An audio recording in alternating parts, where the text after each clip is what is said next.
Selamat pagi, good morning, Wanakkam, 大家早上好。Tan Sri Dato Sri Utama Dr. Rais Yatim, the President of the Malaysian Senate, His Excellency Mr. Ouyang, the Ambassador of the People of Republic of China, Tan Sri Majid Khan, Chairman of KSI, and for the rest of the participants, because of the time factor, please accept my humble bow.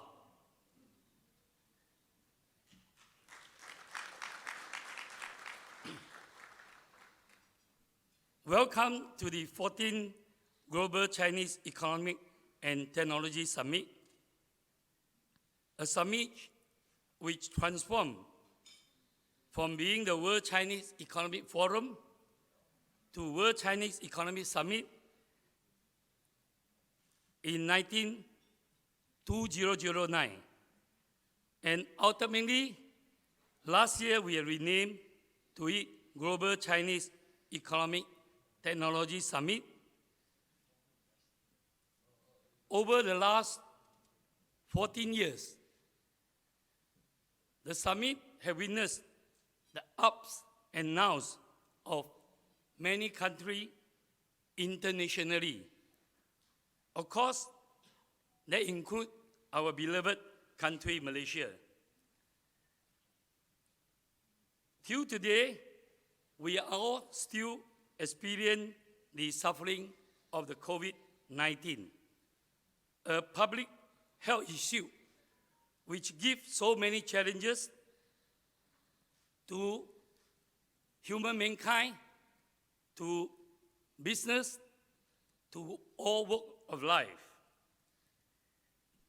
But thank God, we all are here today with the hard work of the staff of KSI, and most importantly, to my lifelong friend, my good friend, Tan Sri Michael Yeoh's hard work.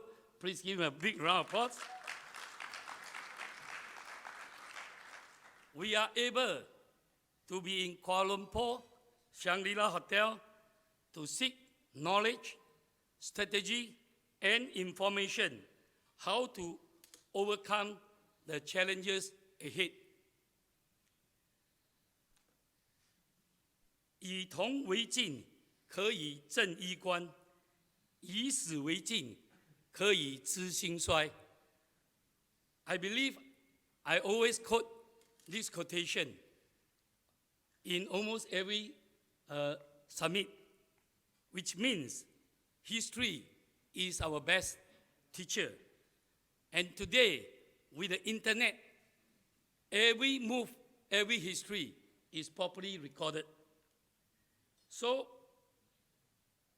as usual, I shall use my next maybe 8 minutes or 10 minutes to share my opinion on the title.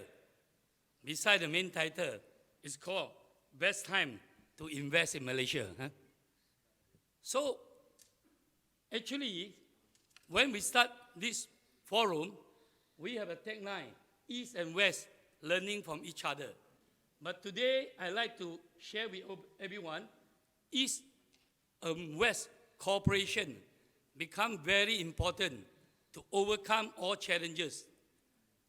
Now, there is a scholar, Huntington, have said there will be an East and West, what we call confrontation.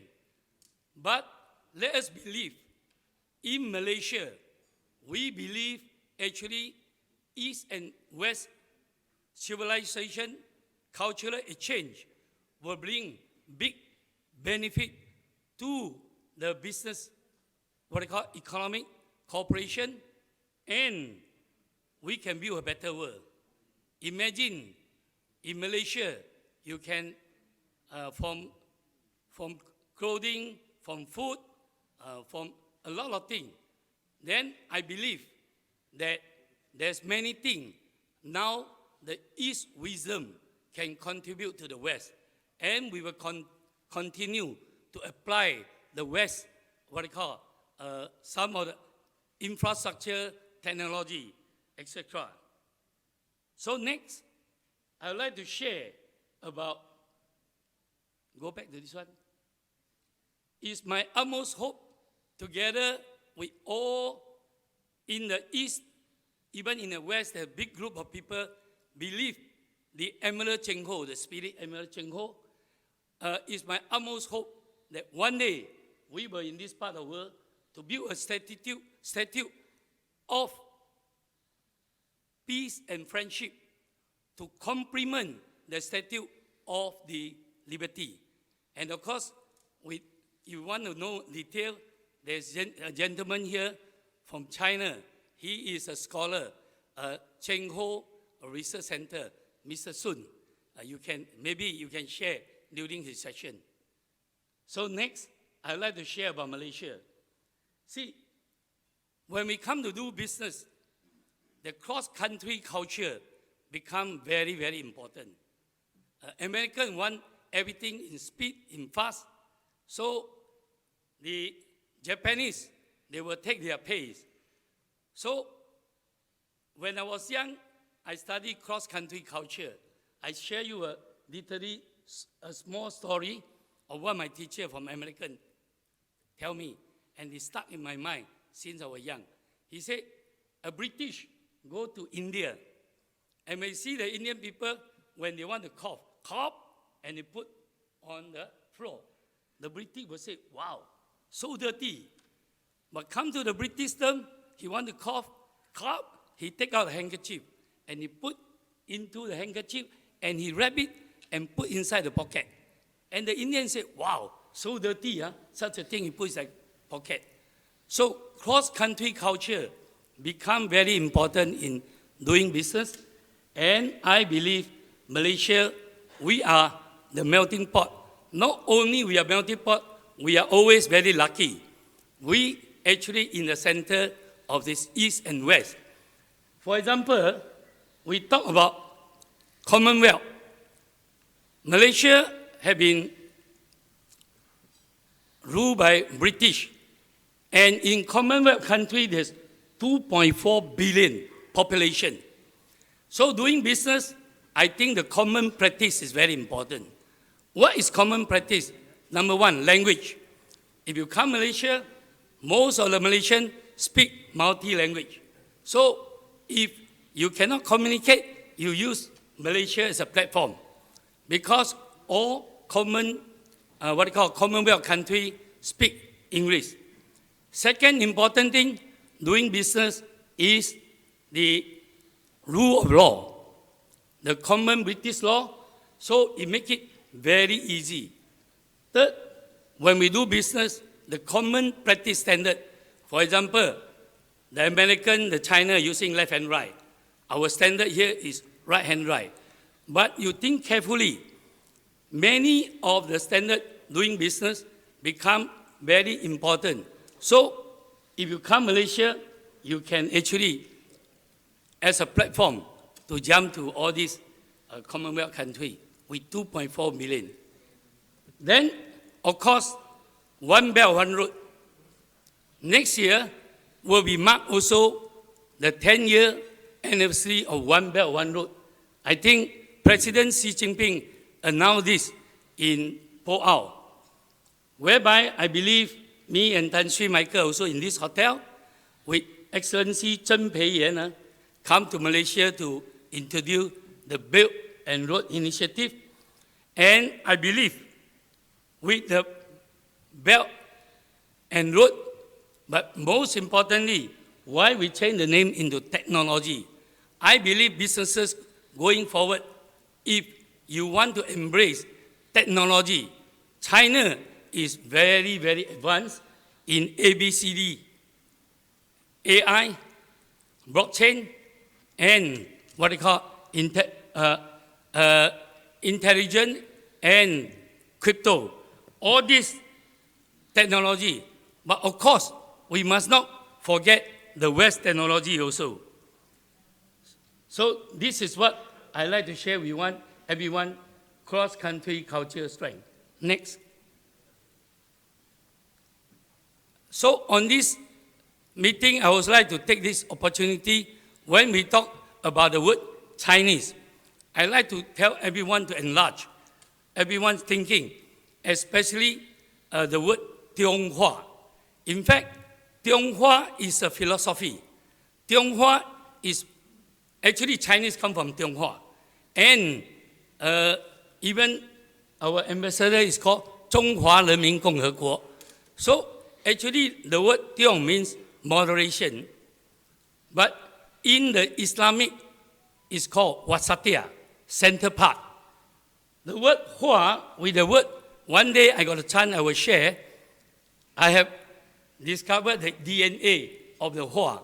In fact, it comes with, 草字头, actually come from the leaf. Meaning, we human come to this world, like what we say, we share the common destiny. We have to protect the Mother Earth, and then, then only we have good water, good food, and we have to work hard. The most important, the below 10, it represents 10 virtues. So, I believe going forward, we think after the COVID, besides the materialistic is very important, where business will make money and cents. But going forward, I think all businesses have to pay more important to the environment, pay more important to the social responsibility. Next. So, why is the best time to invest in Malaysia? As we all know, that Malaysia just had a number 15 general election, and now we have a unity government based on the national philosophy. And before this unity government, even Malaysian or outside think with a hang parliament, what shall we do? But thanks God, with the wisdom of our rulers and the politicians, we have a unity government. And after the unity government, our rulers have a conference, and they bring out the national philosophy of Rukun Negara, which believe in God. Now, I'd like to share with our foreign friend, Malaysia, why is always very harmony? Because we are multi-racial, multi-language, multi-religious. Everybody have their own belief. Our constitution, which Article number 3 quote very well, Islam is the religious of the Federation. Other religions may practice in peace and harmony. So as long as you do anything peace and harmony in Malaysia, you can freely practice your belief. And second, I also like to take opportunity, all of us, we believe in God. We always make our oath to the God. But in this country, all politicians have to make public oath. So as long I believe they will keep up to their oath that the country comes first, everything comes second. So that is why I believe with the new Prime Minister, with a new cabinet, and it's time for you all not to hesitate after this summit, quickly put your investment in Malaysia. So with those words, once again, I would like to thank everyone who take your precious time, participate in this summit. Terima kasih, thank you, Lumbanani, and 谢谢你.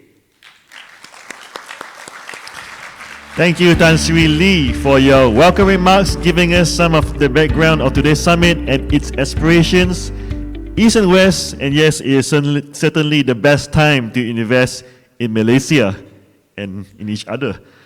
Next, I would like to invite His Excellency Lee Xingyu, the Party Secretary, Chairman of Returned Overseas Chinese Federation of the Shandong Province, to give us his welcome speech via a pre-recorded message.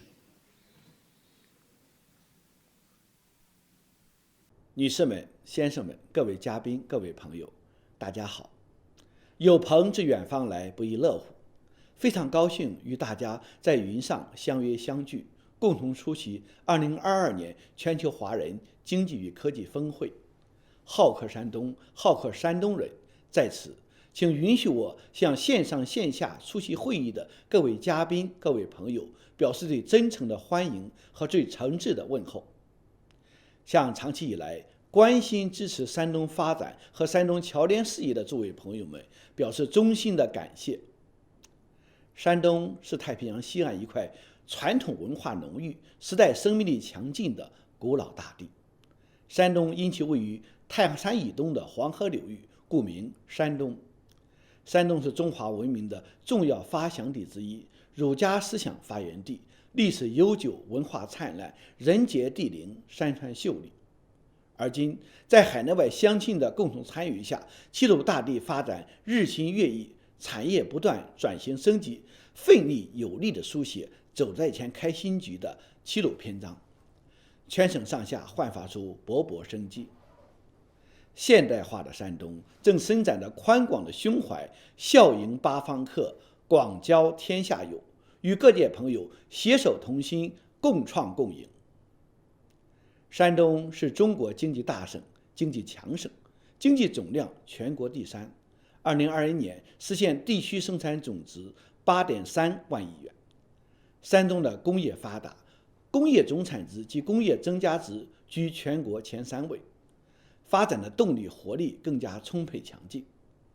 山东是人口大省，户籍常住人口双过亿，正在由人口大省向人才强省转变。作为文化大省、旅游大省，泰山在这里崛起，黄河在这里入海，孔子在这里诞生。一山一水一圣人，享誉世界。好客山东文化旅游品牌家喻户晓。前不久召开的中共20大是在全党全国各族人民迈上全面建设社会主义现代化国家新征程，向第2个100年奋斗目标进军的关键时刻召开了一次十分重要的大会。习近平主席向世界庄严宣告，将以中国式现代化全面推进中华民族伟大复兴。站在新的历史起点上，中国的发展为世界提供了广阔的发展空间。山东愿与诸位朋友进一步深化基础设施、机械设备、数字经济、新一代信息技术、现代海洋、生态环保等领域的务实合作，加强科技创新、联合研发、人才交流等合作，推进城市间交往与人文互动交流，深化高校间产学研合作，密切民众友好交往，为中国东盟全面战略伙伴关系发展贡献更多的地方力量，将血缘、地缘、业缘优势更好地转化为经贸合作成果。山东与21批国家建立了广泛的友好合作关系，东盟是山东第1大贸易伙伴，全方位多领域交往新格局已经形成。马来西亚是山东省在东盟国家中的第2大贸易伙伴，与山东交往十分密切。我们共同的朋友，尊敬的林语堂先生的产业已在山东落地生根、开花结果。宾至山东如归家，客到齐鲁是还乡。今天我在山东热情邀请朋友们来山东做客，亲身体验好客山东的独特魅力。在这个过程中，大家可以亲眼看看山东的美好变化，亲耳听听几千年的历史，亲自学学中华优秀传统文化，亲口尝一尝山东特色美食，也可以亲身体会儒家文化的博大精深，与至圣先师孔子来一场触及灵魂的对话。新时代新征程，助推更高层次的开放，共享祖国发展机遇，实现合作共赢。具有融通中外优势的海内外侨胞大有可为，也必将大有作为。侨联作为海外侨胞的娘家，愿为广大华人华侨朋友来山东参观考察、投资兴业提供更大的支持、更好的服务。再次向诸位朋友发出邀请，常来山东，品味山东，乐享山东，让我们一起相约好客山东。预祝本次峰会圆满成功，祝各位嘉宾、各位朋友身体健康，万事腾达。谢谢大家。We thank His Excellency Lee Xingyu for his welcome speech and teasing us with what we can expect from Shandong. We regret very much not being able to be there this year be in Shandong for this year's summit, but perhaps we will reserve that for another occasion. Now we will have the welcome speech from Tan Sri Lim Giat Tong, Chairman of the China-ASEAN Business Association, who is also the co-chairman of the Global Chinese Economic and Technology Summit. 各位领导和嘉宾，大家早上好！欢迎各位出席2022年全球华人经济和科技峰会。非常感激王立策略研究院在疫情复苏期间，依然能顺利筹办本次的峰会。同时，我们在此要感谢山东省侨联以及李兴义主席对于今年的峰会的大力支持，并在会议前期投入了大量的工作，以引进这项富有意义和影响力的峰会。然而，鉴于疫情的影响，在山东省侨联的努力及争取下，我们希望年来的全球华人经济科技峰会能在山东省济南市举办，并取得更大的成功。在今年10月份的东盟峰会上，中国与东盟国家发布了关于加强中国东盟共同的可持续发展联合声明，双边都坚持共同促进全球和地区健康发展环境，维护地区和平和安宁，共享发展及分享发展经验的重要性，以推动地区和全球现实可持续发展目标，并强调坚持以人民为中心的发展理念，落实2030年可持续发展的议程。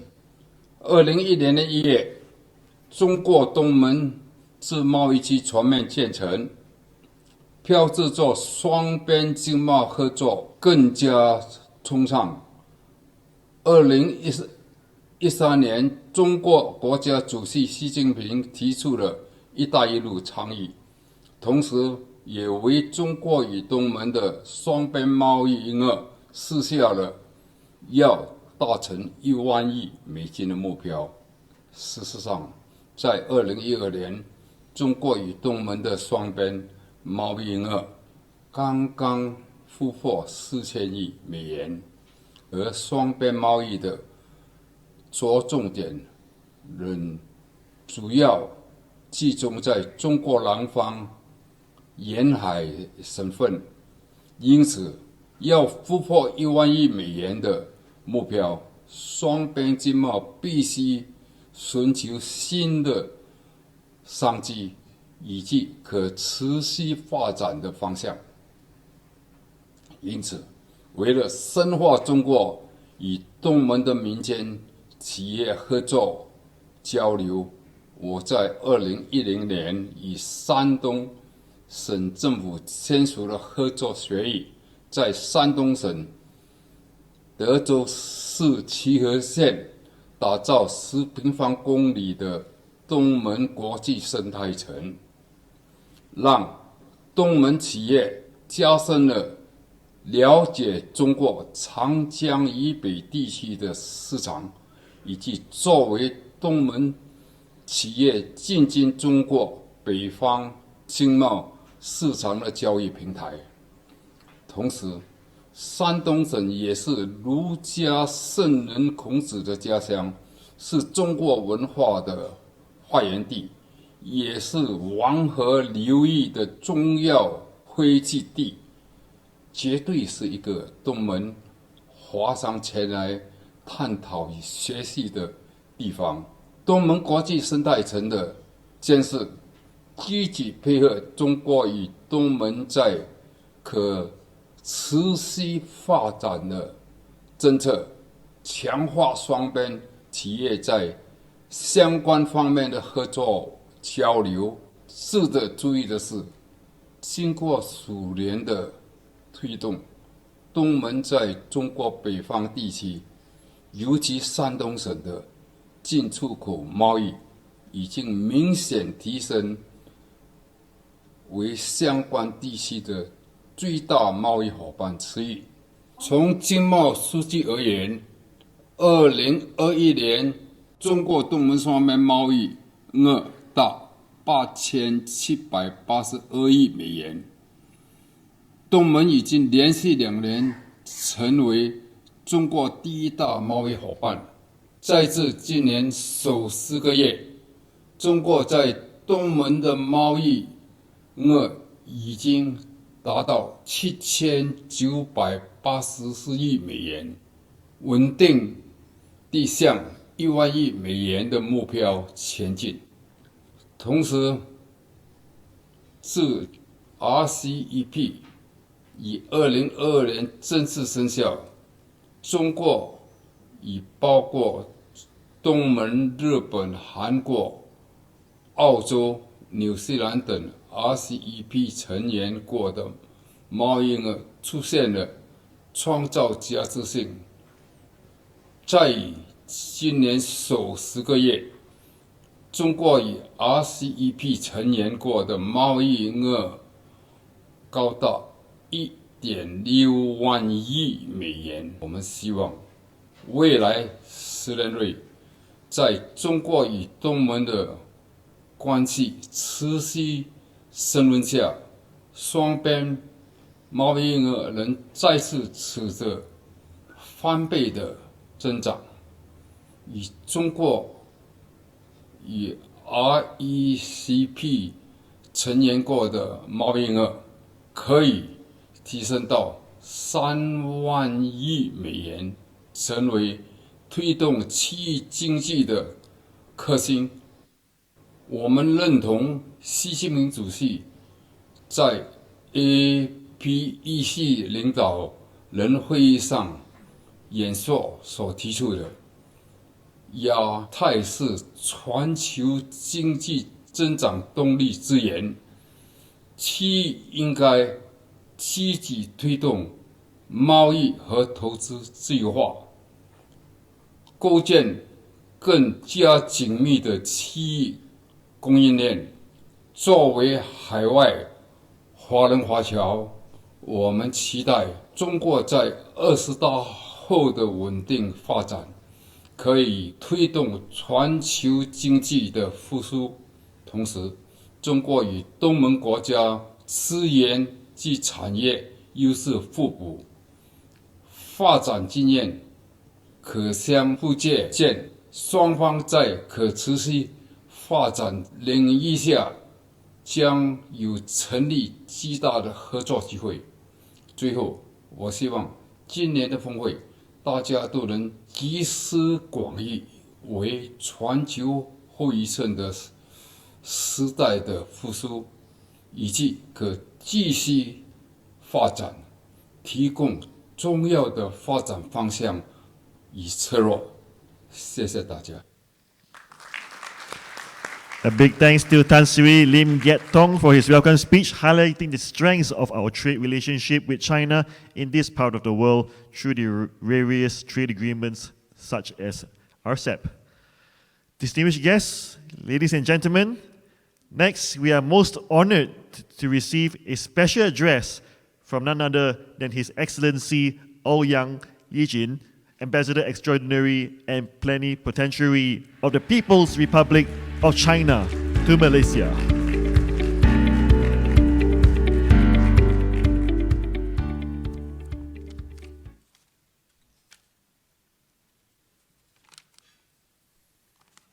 Honorable Tan Sri Atma Rights Yatim, President of Senator, Parliament of Malaysia, Tan Sri Yeoh, founder and patron of the Global Chinese Economic and Technology Summit, Tan Sri Majid Han, chairman of the KSI Strategic Institute for Asia Pacific. Ladies and gentlemen, dear friends, good morning. It is my great pleasure to be invited to the opening ceremony of the 2022 Global Chinese Economic and Technology Summit. On behalf of the Chinese Embassy in Malaysia, I give my warmest congratulations to the successful opening of this summit.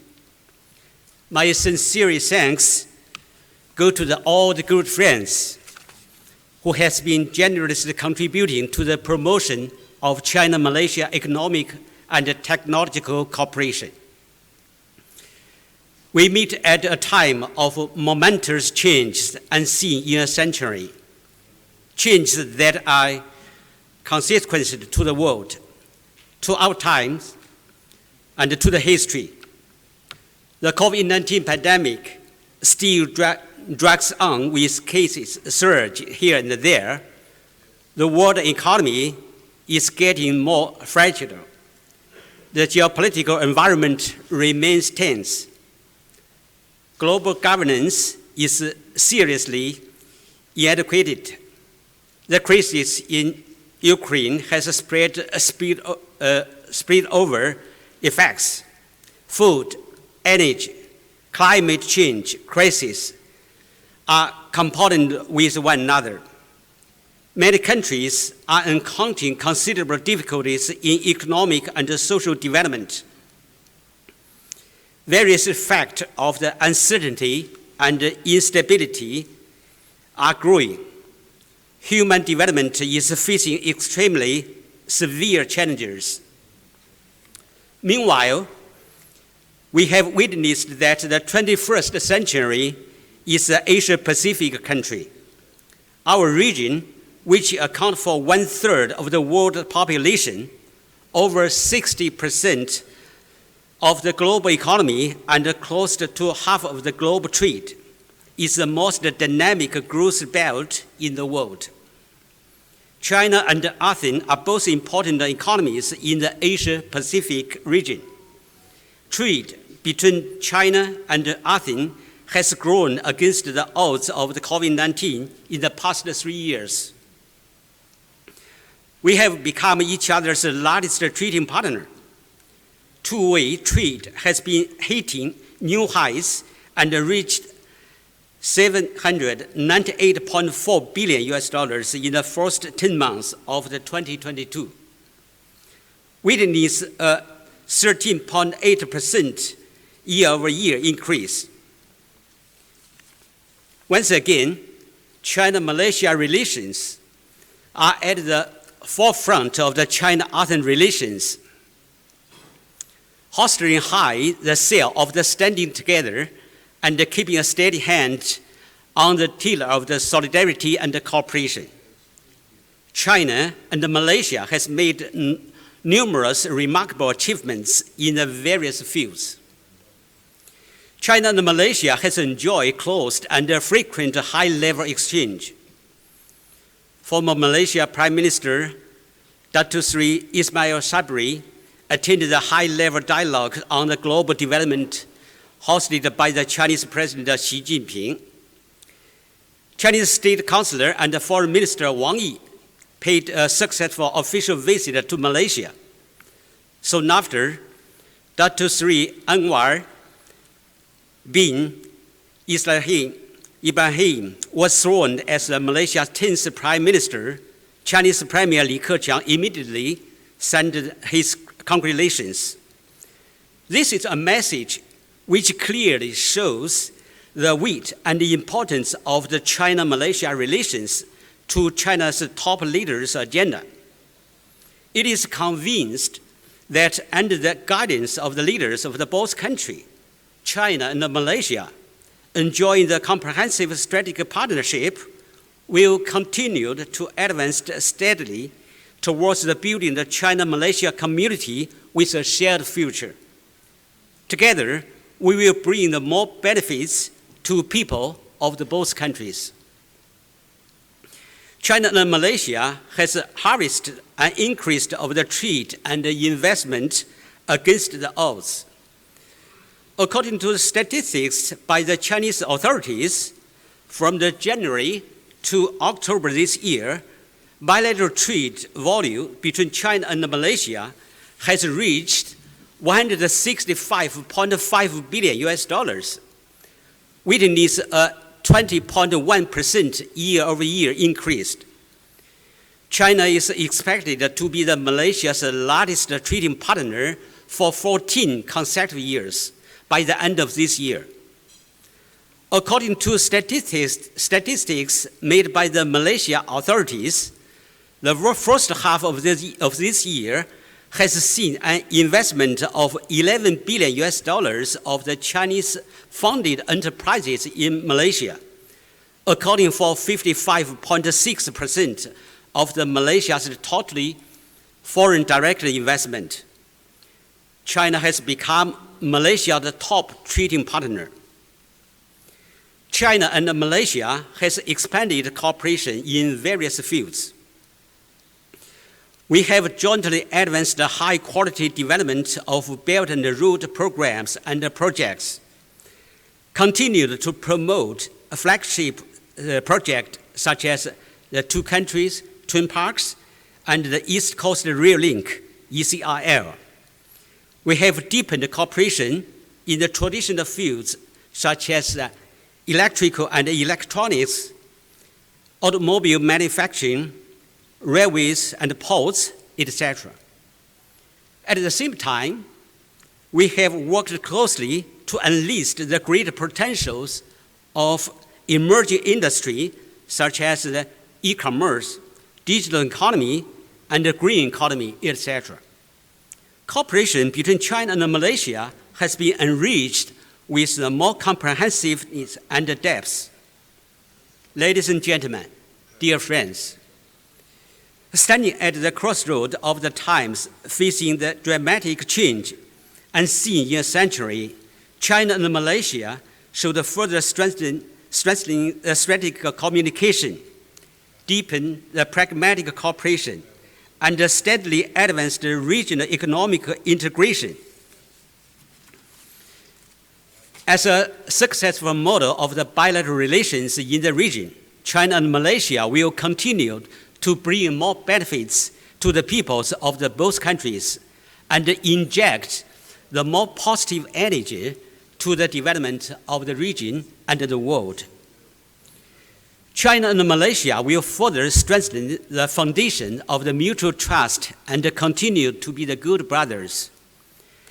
Next year, we will make the 10th anniversary of the comprehensive strategic partnership between China and Malaysia. The year after next will be the 50th anniversary of China-Malaysia establishing diplomatic relations. Both sides should take these opportunities to further enhance our relations. We should draw a strategic and long-term blueprint for China-Malaysia relations in a new era. We should strengthen cooperation at all levels of the governments, political parties, and the local authorities. We should continue to enhance the political mutual trust. We should deepen and expand practical cooperation in various fields. We should continue to support each other on matters of the core interests and primary concerns in the international arena. We should keep enriching China-Malaysia comprehensive strategic partnership.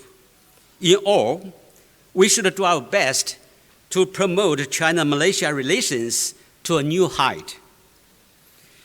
China and Malaysia will strive for the common development and be good partners based on the mutual benefits. China has embarked on its new journey of building China into a modern socialist country in all respects. marching towards to its second centenary goal. At the same time, Malaysia is implementing the 12th Malaysia Plan, striving to realize the shared prosperity vision 2030. When opportunities present itself, we should seize it. China and Malaysia should further strengthen our economic cooperation, accelerate the science and technology innovation, and deepen our all-round cooperation in various fields covering connectivities, digital economies, green economies, modern agricultures, and biomedicine, etc. China will continue to encourage Chinese enterprises to increase their investment in Malaysia to help boost Malaysia's economy and upgrade its industrial structure.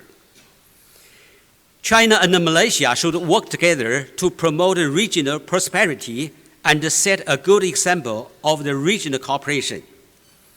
We should keep to open the regionalism, strengthen the regional microeconomic policies coordination, and consolidate regional industry and supply chains.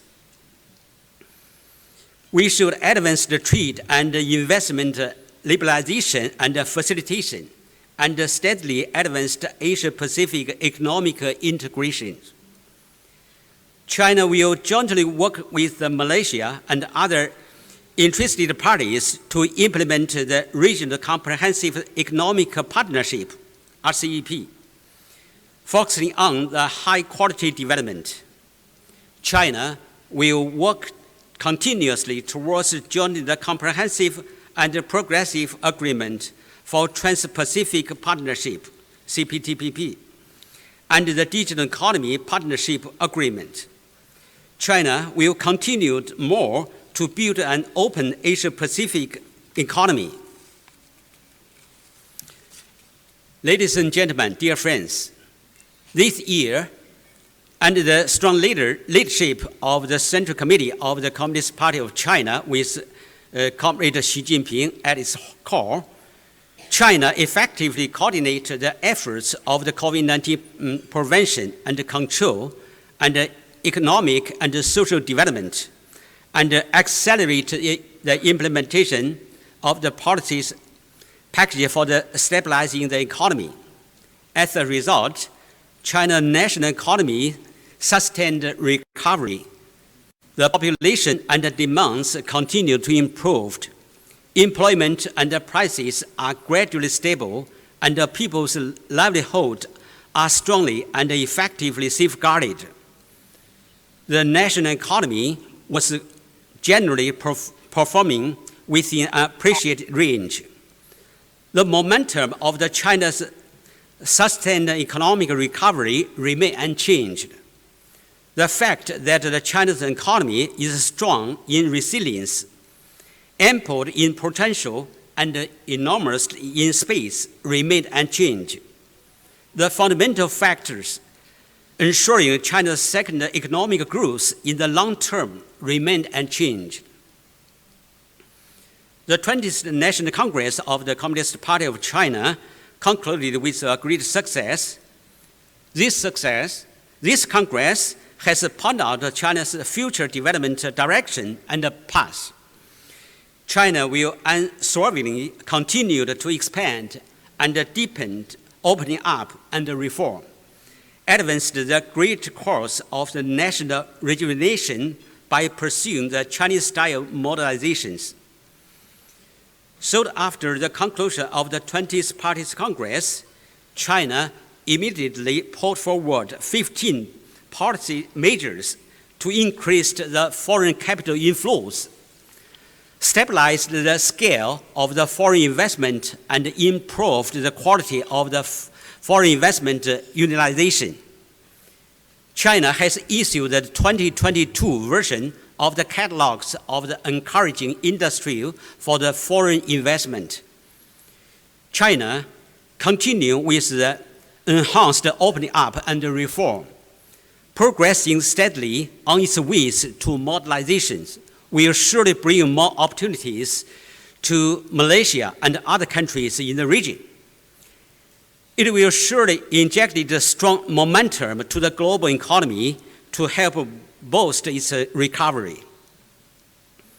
As an ancient Chinese saying goes, with one heart and one mind, we can accomplish everything we aspire for. With concerted efforts of both sides, China-Malaysia economic and trade cooperation will surely harvest great accomplishment in the new era, which will see more goals achieved and greater potentials unleashed. Let's be confident and work hard together. China and Malaysia will surely embrace a brighter future of the greater achievements in our win-win cooperation. I wish this summit a full success. Thank you. Our thanks to His Excellency Ambassador Ouyang Yujing for his special address, highlighting the strategic partnership and strengthening relations between China and Malaysia, as well as highlighting potential areas for improved cooperation. Next, I would like to invite Tan Sri Michael Yeoh, President of KSI and the organizing chairman of the Global Chinese Economic and Technology Summit, to do the honors in introducing our summit's keynote speaker.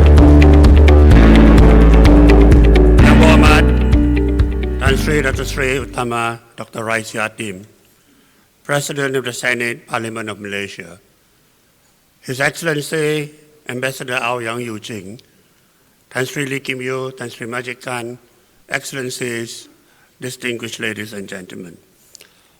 Allow me to very briefly introduce our guest of honor, His Excellency Tan Sri Dr. Sri Utama Dr. Rais Yatim, President of the Senate of Malaysia. Born in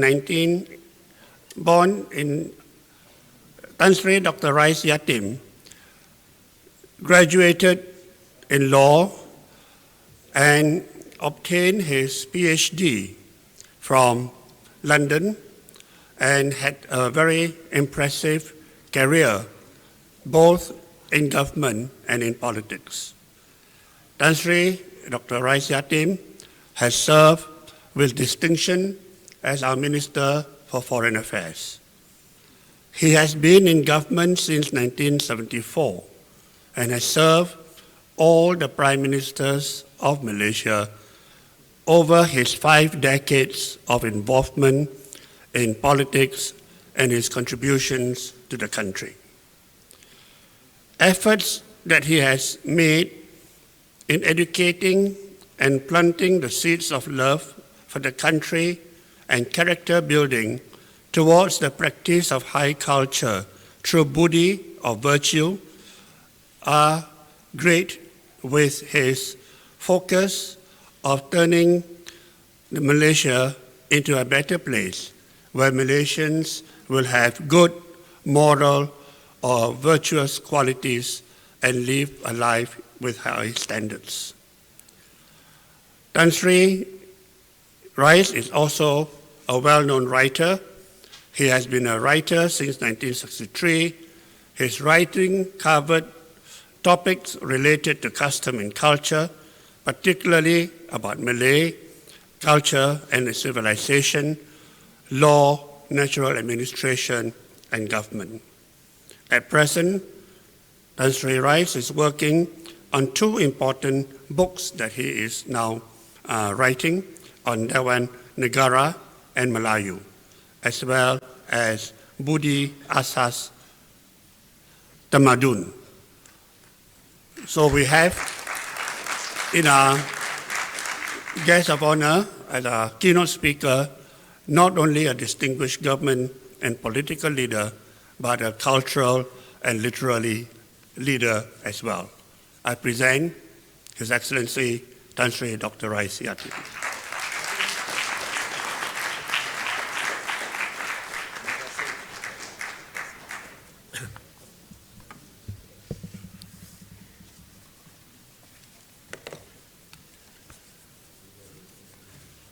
Daja hao. 我很好啦。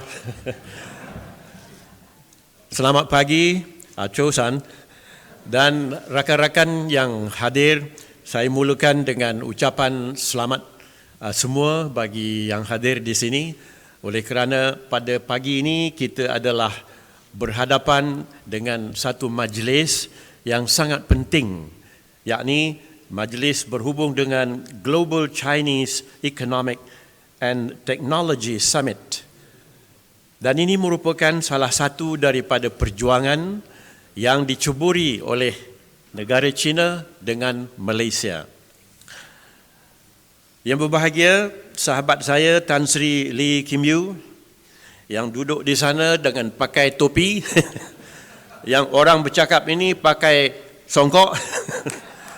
Yang berbahagia, His Excellency Lee Xingyu, Party Secretary, Chairman, returned overseas Chinese FederationShandong province, who was just delivering his speech a while ago. Tan Sri Lim Gait Tong, Chairman, China-ASEAN Business Association, and Co-Chairman, Global Chinese Economic Technology Summit. His Excellency Ouyang Yujing, Ambassador Extraordinary and Plenipotentiary of the People's Republic of China to Malaysia. Hadirin yang dimuliakan, Tan Sri Sukun, sahabat lama yang duduk di meja besar, tuan-tuan dan puan-puan yang dihormati sekalian. After hearing 5 speeches, it is difficult for me to summarize in point form what we should do after this. I tell myself just now, while thanking you all for coming here to Shangri-La, where there are no sins, because Shangri-La is a land of happiness and do it all. I believe, as a Speaker of the Senate of Malaysia, there is hardly anything else to say this morning. Perhaps to wish you well. They have so eloquently put forward ideas, suggestions, and how to survive, especially for those of the Chinese stock who are overseas, as well as those who are on the mainland. Who am I to speak about good things when we have 1.4 billion people over there and 32 million in Kuala Lumpur? Nevertheless, like they say in the government of Malaysia, you as a speaker shall not speak. But today, I think, I will break that noble rule and say something about us. It is truly a great honor for me to deliver the opening keynote address at the Global Chinese Economic and Technology Summit, which we pronounce as GCET. Thank you, Tan Sri Lee Kim Yeoh, sahabat lama, old friend, the main organizer, KSI Strategic Institute for Asia Pacific, for putting this important event together. I am particularly pleased to note that this prestigious global event was founded by 2 visionary Malaysians, Tan Sri Lee Kim Yeoh himself and Tan Sri Michael Yeoh in the year 2009. I believe the two have kindled not only a flame of interest, but an endeavor that could be measured in terms of global view and global importance. The objective of GCET, connecting the global Chinese diaspora and being the bridge between the East and the West is more important now than ever. And Malaysia is the ideal host, in my view, to achieve these ambitious objectives. But we have seen all over the world, people speak, people deliver rhetorics with style, with glamour, with accent. But the question is, what can we do after the speeches? This is not only important for us to think here at Shangri-La, but it is more important for us to follow up as the two peoples of two countries, tied together by the intricacies of history, culture, trade, commerce, technology, and what have you.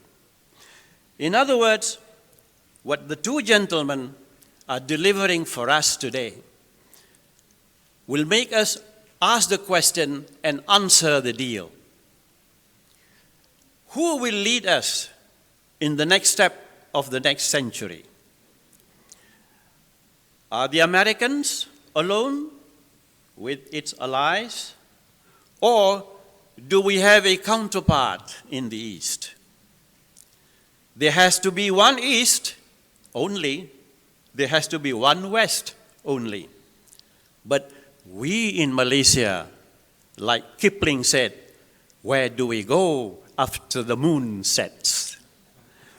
I suggest at the beginning of this delivery that we recognize the technological advancement of the West, but at the same time, we crane our neck and look to the East, the far East, where 1.4 billion people dwell day and night. They march, they sing songs, and they deliver the goods. My good friend has mentioned a while ago, Tan Sri Kim Yeoh, about rule of law. And he also said about culture, about business, technology. And the ambassador extraordinary has also said the various things about China's technological advancement, including Shandong and the rest. Some of us have not been to China. The last time I was there was 4 years ago. But the China of 1974, when I started my career, was totally different from today. Today you have developed this technology to build the artificial sun. I read it in the papers. Today I have seen the sophistication of outer space done by China.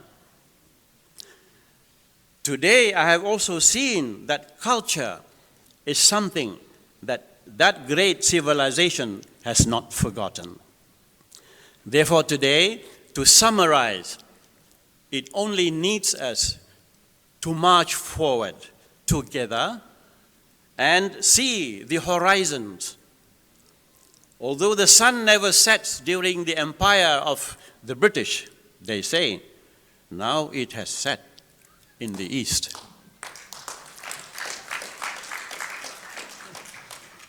Perhaps you know what you are clapping about.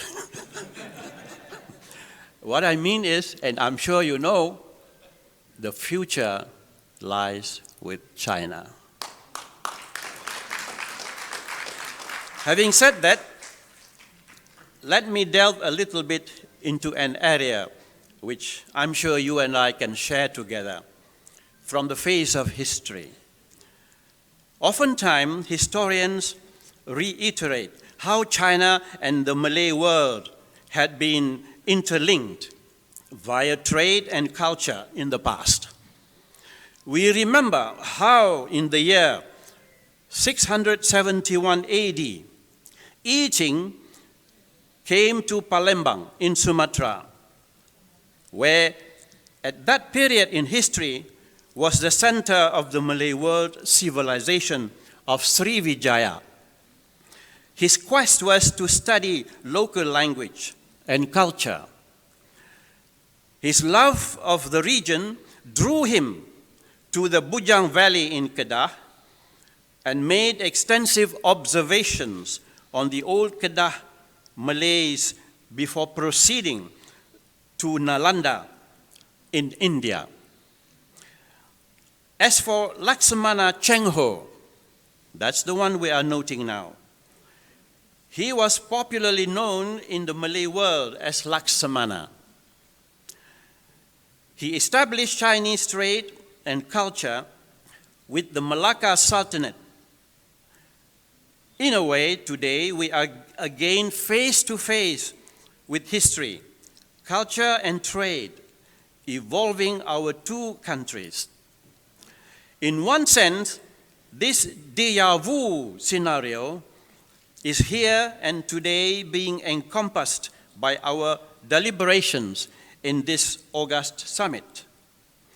If Cheng Ho and Sultan Mansur Shah succeeded in nurturing Sino-Malay culture and trade in the 15th century, there is no reason why we cannot evolve and re-establish a new trade and culture fervor following 23rd century gusto. The request is to revive history. The request is to see history face to face.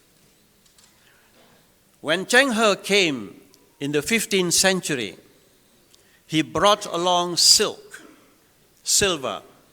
He brought along 82 vessels. He didn't use the cannon. He used diplomacy. He used culture. And the Sultan was interested in the way China was doing things. But beyond that, the Sultan looked at one lady by the name of Hang Lipo and decided to start with her. The rest is history. We have the Nyonya and Baba community in Malaysia. But how many of us thank Cheng He or Yujing for doing these initial things for us today? Therefore, while saying that we have the Budi Bahasa in the Nusantara, whilst we are doing all the excellent work in diplomacy, it is pertinent that we also look back at the South China Sea diplomacy. And to say that China should be looked from the point of view of the West alone is fallacious. In view of the point that China had returned us the kind of culture, the kind of nuances in the Sino-Malay relationship, it is about time that we consider at this summit the very steps that we ought to take and further ahead the milestones that we should achieve. Allow me to reminisce you with a pantun that originated during the Malacca days. It says, "Buai laju-laju sampai pokok sena. Apa dalam baju sekuntum bunga Cina." This pantun is age-old. It was started during the 15th century, they say, but it was not and has never been translated. So today, I venture to translate it for you. Buai laju-laju as the swing upward glides, sampai pokok sena, and it touches the trunk of sena. Apa dalam baju? In my garment I cannot hide. Sekuntum bunga Cina, a stalk of Chinese flower. Being someone who loves poetry, as well as the magical words of Confucius and the rest, this is the marking point between Sultan Mansur and Hang Lipo. It was a love established from two hearts into one, and later developed the very community that Malacca was born with. Let us not reminisce too much on that now, but go to reality of the day. Malaysia has long enjoyed a close relationship with China, and history has told us this. Often overlooked, Malaysia was the first country in ASEAN to establish diplomatic relations with China in 1974.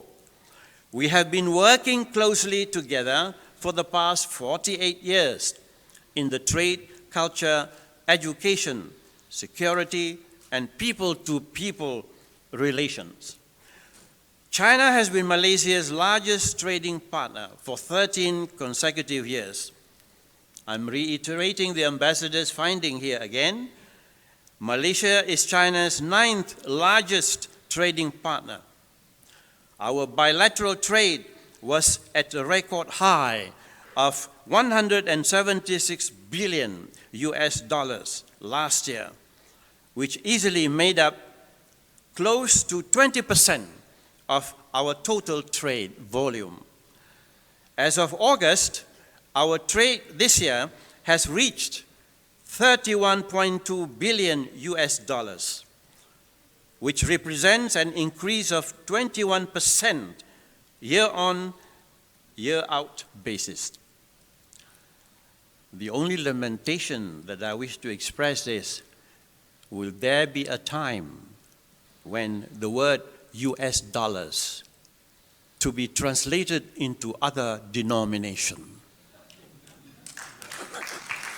Can we start by saying so many billions of ringgit or so many billions of the yuan? It's up to us to think, but if we want to go ahead and say that the culture of the East is something which the sun never sets on, then we ought to think together to amalgamate the value system of our currencies so that we could say with confidence, Malaysia and China deals with our own currency for the future and not only US dollars. Saudara-saudari, ladies and gentlemen, it is worth noting again that in 2021, 43 manufacturing projects from China worth 3.9 billion US dollars, again, this has generated almost 14,000 jobs for Malaysians. It is a positive result given the bleak global economic outlook that we have gone through for the past 2 years, and a projecting outlook which we all need to brace for next year. It is also important for us to note that both Malaysia and China are in the Regional Comprehensive Economic Partnership, or RCEP, It is the world's largest trading bloc, amounting for 30% of the world's population and economy. Among the ASEAN countries, Malaysia is expected to be the largest beneficiary from RCEP in terms of export gains, with an estimated increase of over 200 million US dollars. Here we go again. Hadirin yang dikasihi sekalian, just as Malaysia was the first to officially recognize China in ASEAN, we were among the earliest supporters of China's Belt and Road Initiative, or BRI, when it was launched in the year 2013. Chinese investment in infrastructure development in Malaysia includes Bandar Malaysia, Malaysia-China Kuantan Industrial Park, Kuantan Port Expansion Project, the Forest City Project, and the Gemas Johor Baharu Electric Double Tracking Project. The ongoing East Coast Rail Link, the ECRL, reached the 30% comprehensive mark in May this year, which will soon reach 37% in due course. Malaysia as a top destination for the Chinese community for business and tourism spells a very bright future. There were more than 3.5 million Chinese visitors to Malaysia in the year 2019. Unfortunately, the pandemic has been very disruptive. As Malaysia opened its borders in April this year, we look forward to welcoming more people from China, especially when it fully reopens. But with that influx comes the question of integrity, of rule of law, of enforcement, and of supervision. If we can say that China has produced the preemption of preserving itself through rule of law of their own choice, why can't we establish as well the kind of discipline that is needed for the tourism trade, where people come and people go, but the technology of keeping the records and the pursuit of the wrongdoers shall be done. Mind you, not all tourists are purely tourists. Some come for plus advantages. Be that as it may, the law must take its course. Now, this is where, for Malaysia, I voice the view that our law enforcement at the borders, at the airports, should be enlarged and encouraged to the point where they respect the law and they do their business. Hadirin, friends, ladies and gentlemen, on the regional level, ASEAN and China are becoming increasingly closer. We note that Malaysia welcomed the upgrading of relations to the China-ASEAN Comprehensive Strategic Partnership last year during the 30th anniversary of ASEAN-China dialogue relations. The move to enhance friendly relations, mutually beneficial cooperation, and good neighborliness between ASEAN and China is very much welcome. But at the same time, it should be our expression from here that the technology of China should be shared with the ASEAN partners to the level that is comfortable to China. In so doing, we could have a comprehension of things for the future, the technology pertaining to the survival of society, the technology pertaining to security, to the food industry, to healthcare, and the other aspects of our cultural, social, and political life. We need only to say that ASEAN-China relations is blooming, and it shall bloom further. But if trade were to be discontinued to the extent of being selective at the port of call or during the import and export mechanism, we will not gain the maximum thrust of the regional and the wider circle of trading within this part of the world. Therefore, we support the idea, and it should be getting the increased support from the communities. South China Sea must be a safer place to trade in and through. Meaning, let there be a comprehensive feeling amongst us in ASEAN that the South China Sea, being the traditional, the historical, the cultural leeway of the seas of the world, give us the benefit of that security.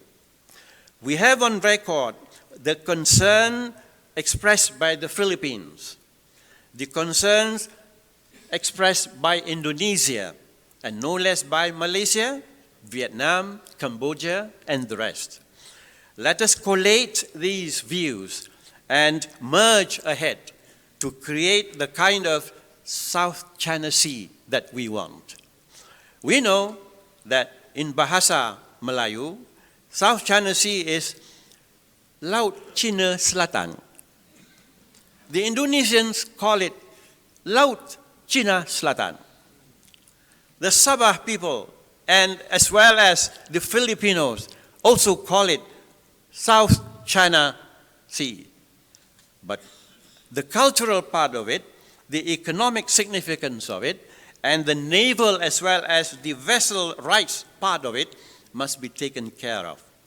And China, having expressed the way that it has through the modula of world diplomacy, through the world of regional diplomacy, we are ready to work ahead with a kind of exception and the appreciation of a regional development altogether.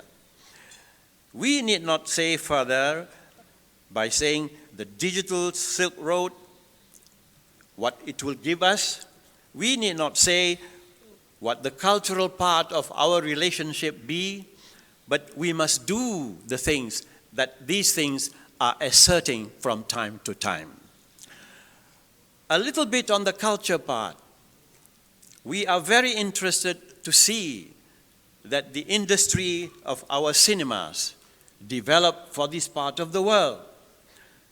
We should not be ogling all the time those that Hollywood produces.